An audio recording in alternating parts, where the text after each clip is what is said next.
voilà donc mu nekkoon suñu dernière musique du jour ñu àndoon ci ak Coumba Gawlo ci woyam boobu di bin bin xam naa nag dina ci am ñoo xam ne dinañ ma ne fa wuy bi loo ci xam ak yow lan moo ci sa yoon waaye nag lu jar a fàttali la et comme ni mu ko waxee ku ci nekk rek fi nga dëkk mu nekk sa kër papa wala leneen am na jafe-jafe donc boo nekkee sa kër goro même bu fekkee ni am na jafe-jafe li gën a rafet mooy ñu xool rek ni ñuy trouver ay solution pour dund ensemble ndax ki nga xamante ni nag dangaa ñëw ci këram ndax doomam danga ko war a jàppee nag ni nga jàppee doomam waaw mu nekk conseil boo xamante ni rek dama koy jox sama sœur yi nekk fii nii ñoom Sadio nga xam ne voilà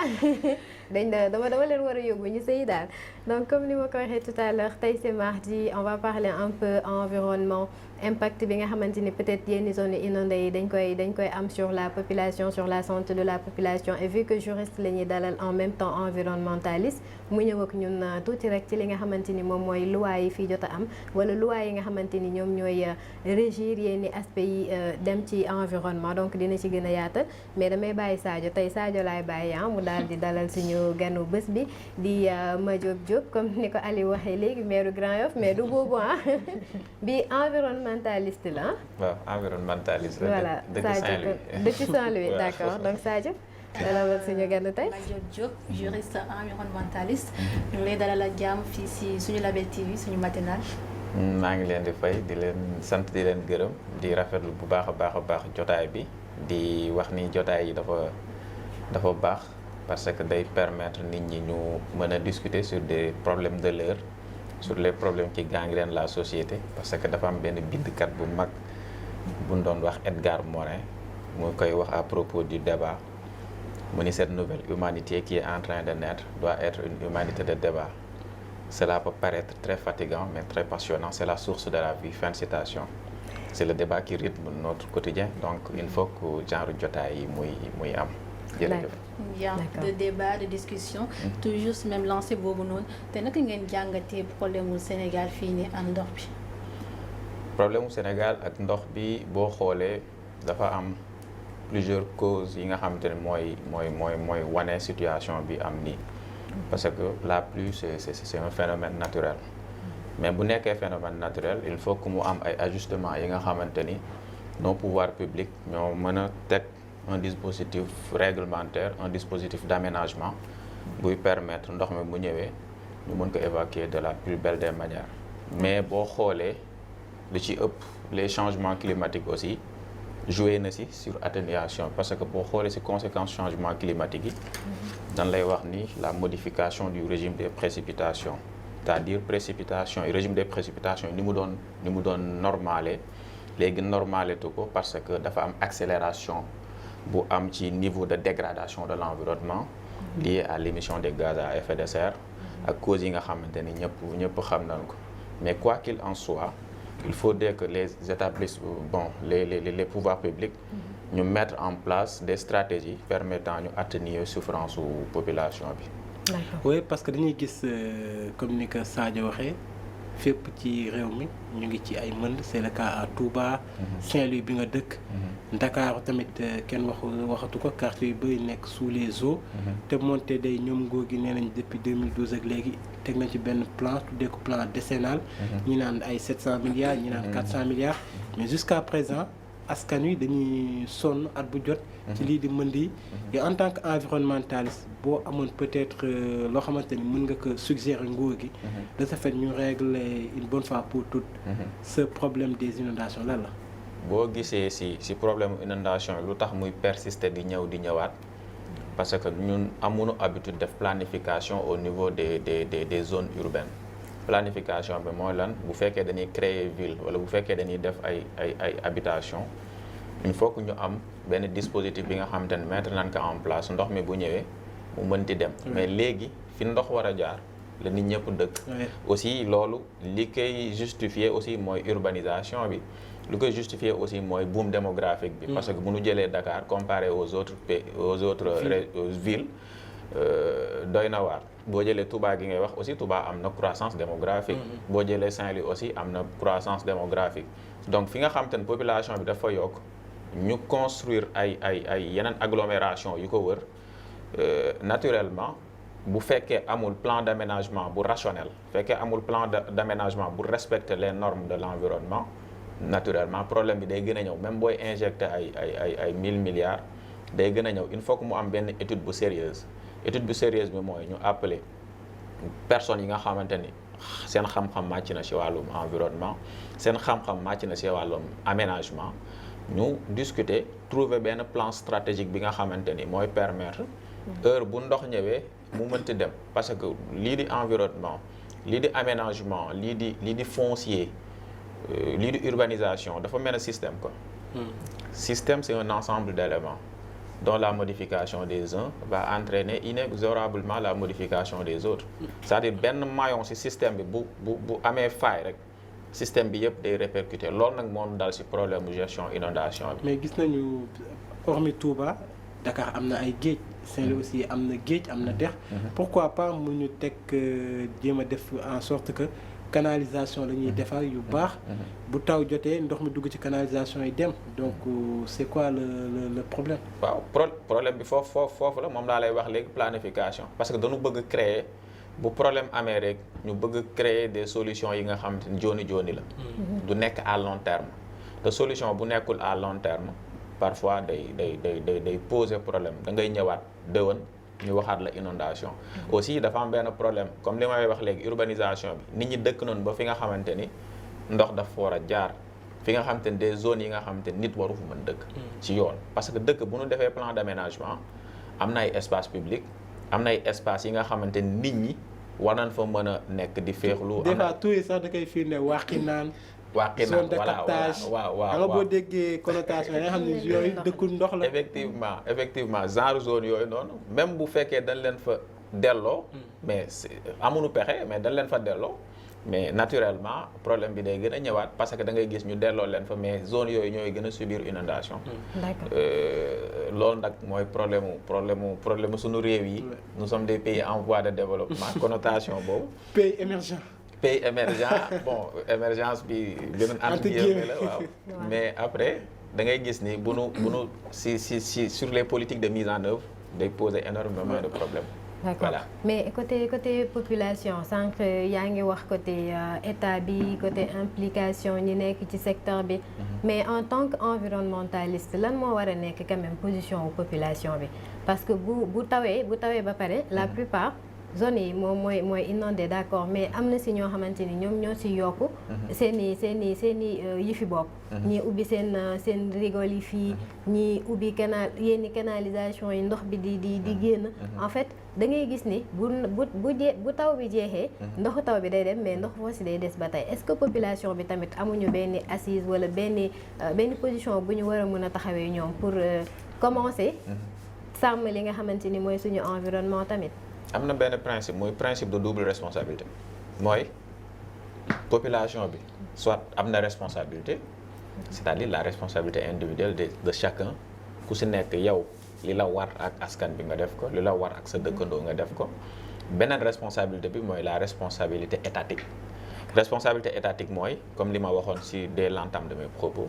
mu am ay plan d'aménagement yu clair yi nga xamante ni bu fi ndox mi ñëwee dana mën a évacuer naturellement lu gaaw beneen bi mooy responsabilité individuelle bi comme responsabilité individuelle mais responsabilité individuelle parfois dafay xaw a compliqué pourquoi mise en œuvre bi day xaw a compliqué parce que les populations duñu am solution pour faire face à ça solution bi maanaam bu fekkul amul assainissement bu baax nit ñi ils seront obligés ñu déverser affaire bi ci mbedd bi ñu ne mbeddum buur la aussi au-delà de ça am na ce qu'on appelle benn conscience environnementale bu nit ñëpp war a mën a développer c'est l'éducation à l'environnement éducation environnementale boobu mooy man waruma def lu yàq alam gi man waruma def li nga xamante ni samay mbokk wala samay way dëkkandoo dañ ciy loru li ma war a def dafa war a conforme avec la morale dafa war a conforme aussi avec ce qu'on appelle les principes dégagés par la République mooy 3 principes yi nga xamante ni boo ko dérogé si le trouble à l'ordre public di duggee mooy la sécurité publique la salubrité publique et la tranquillité publique. yooyu am na ay daan yu ñu si teg kuy def lu ni mel. am na ay daan mais mise en œuvre bi toujours mooy poser problème parce que Sénégal am na sama benn professeur bu ma ko doon wax mu ni le Sénégal est champion en matière de ratification. Oui, mais que ce soit les conventions que ce soit les lois. mais en matière d'application. En matière d'application ça pêche toujours. Parce léegi nag loolu mooy problème bi. parce que je pense que tamit inondation yi mën di askan bi am nañ ci responsabilité. parce que boo xoolee des fois ku ñuy tabax seen terrasse. daal di ibbi raakool ci kaw. su tawee ndox mi yëpp di déversé wu. xam nga loolu tamit ku ci nekk am nga ci part de responsabilité. effectivement et pourtant mënoon nañu jël yeneen mesures yoo xamante ni soit je sais pas ndox yi mën na dem ci seen fosse yi. mais ku nekk bu ibbee raakoolam ndox mi di jóge ci terrasse bi di wàcc génn. ñu daal di taxaw fenn. je pense que loolu tamit en tant que environnementaliste wala comme ni nga wax léegi war nañ ci teg ay daan ñuy def lu ni mel. suñu dëkk yi gis nga ni ñu tëggee état même la définition de l' état nit ñu bëri comprendre luñ ko définition de l' état est une entreprise à caractère institutionnel qui sa direction administrative revendique avec succès l'application de la violence ou de la contrainte physique et légitime. Contrainte physique et légitime weesuwul nga teg des mesures coercitives yi nga xamante ni mooy permettre képp ku def benn infraction liée à l'ordre public ñu sanctionné la mais sanction boobu noonu nag moo amul parce que certainement bu fekkee da nga nekk ci dëkk bi nga xamante ni ay infraction day am après du am sanction bu yàggee anarchie lay indi te anarchie bi mooy indi indiscipline bi nga xamante ni moom ngay gis sur la voie publique que ce soit muy inondation muy leneen muy secteur boo mënti jël dafay am toujours indiscipline parce que marge de sanction bi moo minime mais bu fekkoon dañu am ay sanctions yi nga xamante ni peut-être ni ñuy sanctionner yeneen infractions yi que ce soit les crimes les délits les contraventions mu am sanction bi gën a lourd ci typologie infraction boobu mënti def. parce que c'est rare des fois ñu gis ay sanctions yoo xam ne dafa ñeel alam bi. am na ay pourtant dañuy violer effectivement. su ëpp dañuy def ay yenn violations. effectivement am na ay sanctions naan sa kaasu café sànni ko ci mbedd mi. effectivement ci voie publique bi wala def naka su dul noonu. yooyu tamit ñuy def lu ni mel war nañ leen teg ay daan. gis nga jël sa bâche teg ci mbedd mi di jàng. baare tali bi. baare tali wala di ngénte wala di xawaar comme jigéen ñi duñ ko bëggee loolu bokk na ci trouble à l'ordre public. ci définition bi la. waaw léegi nag parce que yow tu empêches les citoyens d'aller vaquer à leurs occupations loolu noonu il faut que nit ñi ñu intégrer yenn principes yi seen bopp léegi nag bu fekkee intégrer nañu principe yooyu noonu ba pare après par la suite day gën a yomb pour ku ci nekk mu respecter ak yelleefu doomu aadama bi mu dëkkal loolu rek la. donc ci principe yooyu noonu ngay wax est-ce que amu ci quand même man tout le temps c'est vrai hein état dafa war a def en sorte que population bi vraiment solution jafe-jafe bu ñu am ñu taxaw ci mais tout le temps man je me dis que est-ce que ñun en tant que citoyen tamit jotul pour ñuy jël suñu responsabilité sànq maa ngi koy wax ci côté rigole yi ñuy ubbi et tout mais boo seetloo ñi nga xamante ni inondation ñoom la gën a sonal bu nawet bi jeexee sax da ngay gis ni tout le temps dañuy rester ak conséquence su inondation yi maanaam fi ndox yi doon taa dañ ko fay bàyyi ah au lieu que ñoom ñu commencé jël du ma ne ñoo ko war a def au lieu que ñoom ñu commencé jël les devants soit faire en sorte que daaw fi ndox bi bëree woon ñu xool ñoom ni ñuy def pas pour defar ko mais aménager ko en attendant muy ñëw wala bu fekkee ni nawet bi dem na ba yenn zones yi ci ginnaaw kër yi et tout bëri pourquoi pas population bi ku ci nekk jëlagum say responsabilité ñu xool nu ñuy def ba évacuer ndox boobu parce que même bu fekkul conséquences yi mën a am ci environnement bi ñoom ci seen santé parce que feebar yi nga xamante ni ñoom ñooy jógee ci ndox bi ci population bi lay ñëw directement est-ce que jotul tamit yenn environnementaliste yeeg ni nga xamante ni peut-être mën nañ leen déglu commencer jël ay solutions palliatives bu état bi di def fii ñuy gën a waxtaan ak population bi peut-être di leen sensibiliser di leen xamloo ni balaa état di ci jot ñoom ñoo ci njëkk a loru déjà. effectivement sensibilisation du mës a jeex c'est-à-dire boo xoolee association environnementaliste yi toujours ñu ngi ci sensibilisation mais parfois day des pourquoi mu des parce que parfois aussi. est-ce que du mode bi. mode de sensibilisation bi. mode de sensibilisation man xalaatoon naa bon à travers les activités yi may def tout le temps ma def sensibilisation peut-être mag ñi ça sera un peu compliqué de les sensibiliser parce que wutum dépense geek yenn problème àddina yi boo ñëwee nit ki naan ko respecter l'environnement wala bul dagg garab wala defal lii pollution ak yooyu dafay technique trop ci bopp léegi nag ñun bon à travers benn association bu mettre en place à Saint-Louis on est présent un peu partout au Sénégal association Action Verte la tudd ñun dañuy renverser la tendance maanaam on y va au niveau des établissements scolaires les élémentaires on crée des clubs environnement on essaie de responsabiliser les petits Les élèves. sur les gestes éco-responsables sur la protection de l'environnement parce que d'ici quelques années ñooñu ñooy doon la génération qui va gérer le pays donc ñooñu bu ñu amee principe yooyu seen bopp peut-être donne bi dana changer mais association yi pour dire manqué nañu moyen par rapport aux sensibilisations. Pourquoi? Parce que voilà c'est des structures à but non lucratif jaamu yàlla moo leen ci dugal. mais jaamu yàlla gi yëpp aussi dañuy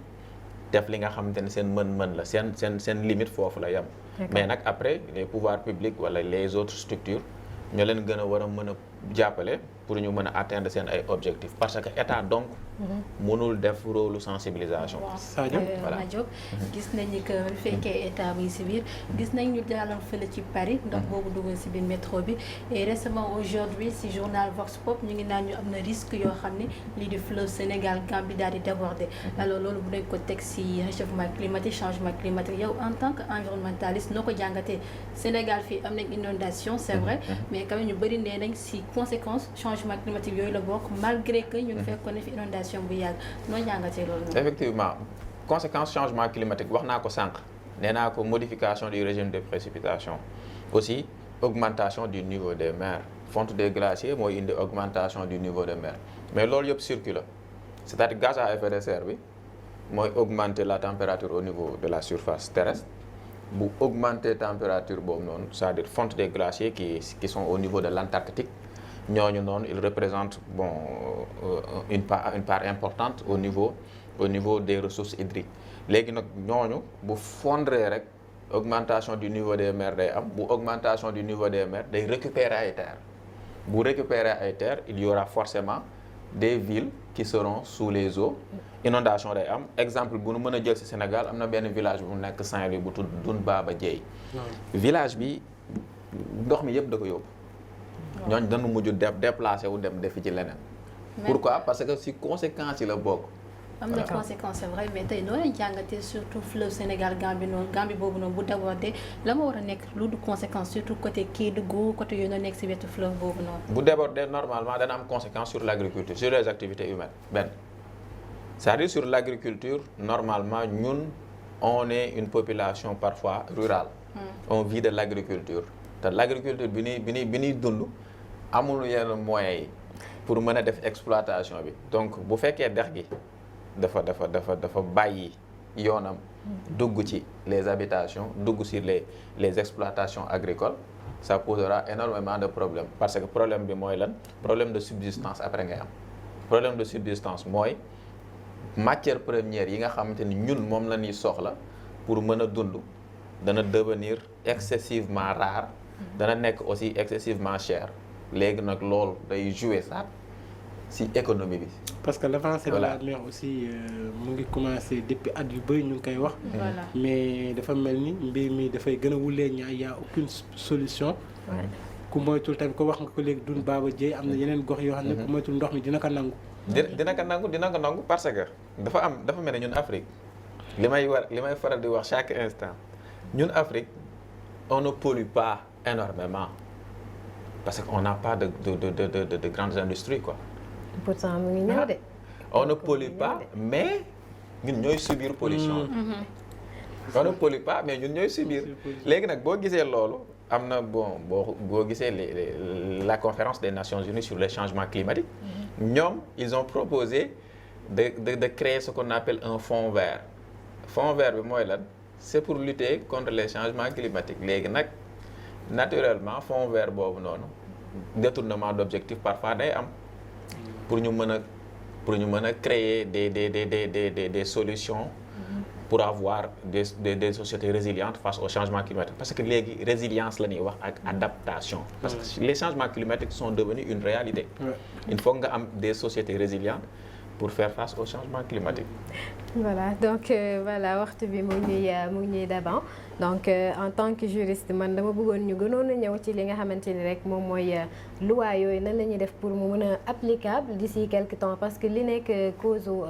yenn soucis ci environnement je pense que day gën a yokk. parce que bu dee géej gi avancé bokk na ci dina gën a avancé ñi nga xamante ni ñoom ñooy entreprise yi di nekk ci yenn côtes yi ñu xamante ni moo ñu dese woon day gën a bari. donc il y a vraiment un travail à faire pour mën a préparer le Sénégal d'ici quelques années xaw ma d'ici 30 ans laa ko war a xaw ma dinañ ci gën a dellu si waat donc maa ngi lay remercier bu baax ci disponibilité bi ak partage bi bàyyi la nga tàggoo. merci maa ngi leen di sant bu baax a baax je pense que discussion bi am na solo parce que discussion xam-xam la dafa xaw scientifique trop mais waaw environnementalisme moom parfois dafay xaw a laal tuuti science laal tuuti droit mais alhamdulilah ñu ngi sant yàlla bu baax di rafetlu wax bu baax a baax gis sama waaj moom sama waay la kon xamante nañ bu yàgg waaw di rafetluwaat bu baax am na sa benn xarit Ijatou Diallo ñoo bokk fi ñuy liggéey fee Diamniadio parce que man je travaille sur un projet de l'UNESCO à Diamniadio donc ñu ngi leen di sant di leen gërëm. merci beaucoup Aliou. oui di remercier Madiop Diop un ami de longue date mu nekk un jeune environnementaliste di sunu Nicolas Hilo di yëngatu bu baax ci wàllum lii di alam bi di ko encourager aussi mu daal di woy liggéey bi bu la si dara génn parce que xeex ba ngir alam bi daal di jëm ca kanam je pense que lu am solo la mbokk yi ñu amoon mbégte loolu teew fi depuis 8 heures ba tey ñu di jox dig daje ëllëg bu soobee suñu borom comme d'habitude ànd fekk la même équipe. merci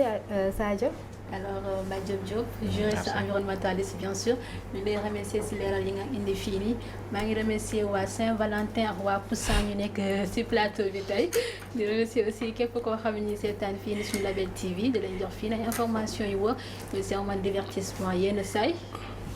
Fatou jërëjëf. voilà merci Sadio baal naa la tey sama rouge jàmm la ràcc xam nga loolu waxuma blanc de rouge bee ràcc jàmm donc si le remercier Aliou ak Madiop Diop nekkoon suñu invité tey di juriste environnementaliste ñu doon waxtaanee lépp rek lu jëm ci wàllum environnement j'espère que ça a été instructif et que ñi nga xamante ni rek ñoom ñoo ñuy seetaan ak ñun nii dinañ ci gën a jàng gën a protéger ku ci nekk sa côté sa environnement en attendant état di indi ay solutions par rapport à tous nos soucis donc dañ leen di remercier ci ànd bi ngeen ànd ak ñun depuis 8 heures di leen jox dig daje demain incha allah ci beneen matinale ak beneen invité si yeneen thème d'ici là portez-vous bien waa kaa bi ak suñu buzz ñu ngi ñëw pour li des ci journée bi nous on se retrouve demain matin passez une très bonne journée au revoir.